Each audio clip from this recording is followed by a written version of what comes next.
FIR में केवल जितेंद्र का नाम है। बीजेपी विधायक के बेटे रुद्र शुक्ला या कहें रुद्राक्ष शुक्ला का नाम नहीं है।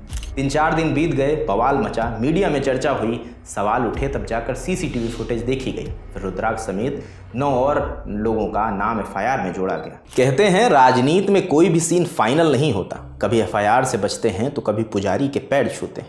और जब कहानी में सिस्टम हो या विधायक का बेटा हो तो ट्विस्ट तो बनता है। मध्य प्रदेश के इंदौर से बीजेपी विधायक गोलू शुक्ला के बेटे रुद्राक्ष शुक्ला की कहानी भी कुछ ऐसी ही है। बीजेपी विधायक के साहबजादे 11 अप्रैल को रात 12 बजे मंदिर जबरन खुलवाने पहुंचे थे। साथ में लाल बत्ती, हूटर और अहंकार का स्कॉट था। अब 15 अप्रैल को वही साहबजादे मंदिर में नतमस्तक हैं, हाथ में शॉल, जुबां पर माफी और अंदाज ऐसा कि जैसे कुछ भी नहीं हुआ। बच्चों से गलती हो जाती है, यही रुद्राक्ष कह रहे थे। इसके बाद पुजारी को भी शायद ये लग रहा होगा कि ये वही लड़का है जो मुझ पर गाड़ी चढ़ाने की बात कर रहा था, या ये कोई नया अवतार है। अब देखिए, माफ़ी के इस इवेंट को भी पूरा भक्तिभाव से लिखा गया है। पहले थाने में सरेंडर हुआ, फिर बेल, फिर मंदिर में प्रायश्चित, फिर पुजारी और उनके बेटे को शॉल उड़ाकर विदाई, और फिर मंदिर के सभी पुजारियों को भोजन पर इंदौर आने का न्योता दिया गया। यानी मामला निपटाओ, फोटो खिंचाओ और कहो सब ठीक है।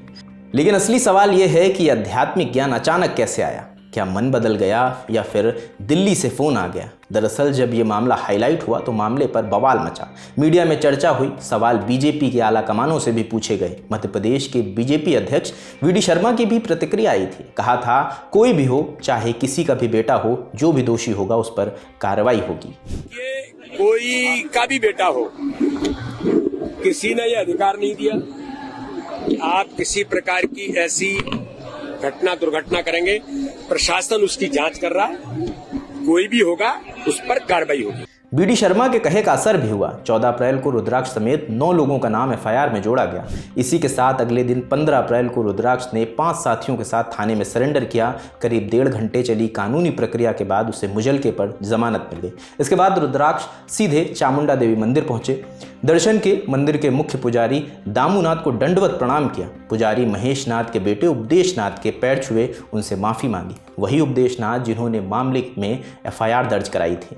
कहा बच्चों से गलती हो जाती है। मंदिर में ही शॉल उन्हें भेंट की, पुजारी और उनके बेटे का सम्मान किया। साथ में मंदिर के सभी पुजारियों को भोजन पर इंदौर आने का न्योता भी दिया। अब अपने मूल सवाल पर वापस लौटते हैं, आखिर इस पटकथा के पीछे कौन है? दैनिक भास्कर के सूत्रों की माने तो पार्टी के शीर्ष नेतृत्व ने इसकी स्क्रिप्ट खुद एडिट की है। मीडिया में मुद्दा न बने इसलिए 15 अप्रैल को प्रदेश संगठन महामंत्री हितानंद शर्मा इंदौर पहुंचे थे। उन्होंने पार्टी कार्यालय पर विधायक गोलू शुक्ला, विधायक रमेश मेंदोला के साथ बैठक की। दोनों को निर्देश दिए। उन्होंने कहा ऐसे मामलों में पार्टी की साख पर असर होता है, भविष्य में दोबारा ऐसी घटना ना हो ये सुनिश्चित करा जाए। कहा जा रहा है इसी के बाद विधायक के बेटे थाने पहुंचे थे और बेल लेकर सीधा वो मंदिर में दर्शन करने पहुंचे। वहां पर उन्होंने माफी मांगी, लेकिन इस बार दबंग नहीं, दीनहीन रूप में। मामले पर ताजा अपडेट देते हुए देवास एसपी पुनीत गहलोत ने बताया रुद्राक्ष की गाड़ी जब्त कर ली गई है। 6 आरोपियों की जमानत हो गई है, बाकी 3 आरोपी फरार हैं। इसमें जीतू रघुवंशी भी शामिल है। तीनों की तलाश की जा रही है। खैर, विधायक के बेटे ने अपने किए की माफी मांग ली, लेकिन क्या इससे सिस्टम की लीपापोती मिट गई या फिर ये एक नया तरीका है? पहले गड़बड़ी करो और फिर पब्लिक में गंगा जल छिड़को और कहो हमने तो तीर्थ कर लिया। जवाब हम आप पे छोड़ते हैं, हमें कमेंट सेक्शन में ज़रूर बताएं। मेरा नाम रजत है, कैमरे के पीछे हमारे साथी प्रशांत हैं। देखते ही दलाल अंटाओ। शुक्रिया।